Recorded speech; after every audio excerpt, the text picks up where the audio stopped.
Nahuli na ang fugitive pastor at Kingdom of Jesus Christ leader na si Apollo Quiboloy, ayon kay Department of Interior and Local Government Secretary Benhur Abalos. Sa isang Facebook post nitong September 8, 2024, linggo ng gabi, ibinahagi ni Abalos ang larawan ng leader ng Kingdom of Jesus Christ, kasama ang dalawang di kinilalang lalaki. Sa hiwalay na post ni Abalos, nahuli na po si Apollo Quiboloy. Ayon sa ulat ng GMA News, sinabi ni Abalos na nahuli si Quiboloy bandang alas 6 ng gabi sa loob ng KOJC compound sa Davao City, kung saan hinahanap siya ng mga pulis mula pa noong ika-24 ng Agosto taong 2024.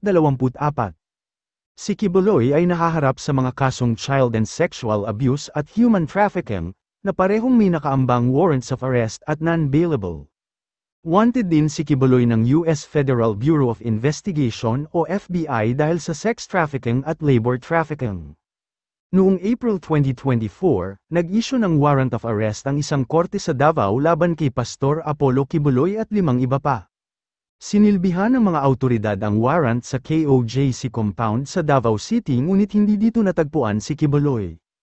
Sa isang pahayag, sinabi ni Quiboloy na haharapin niya ang kaso basta't may kasulatan mula sa Administrasyong Marcos na hindi makikialam ang US sa kanyang legal battles. Muling sinilbihan ng mga awtoridad ng mga warrant si Quiboloy noong June 2024, sa iba't ibang lugar ngunit hindi siya natagpuan.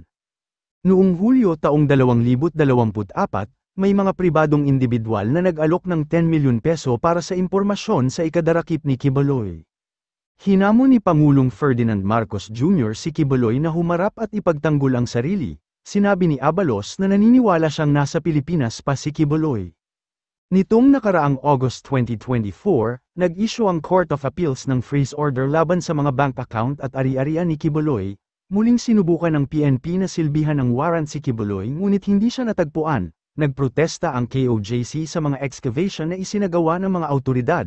Ngayong buwan ng Setyembre taong 2024, idineklarang null and void ng Court of Appeals sa Cagayan de Oro ang Temporary Protection Order na ibinigay sa KOJC.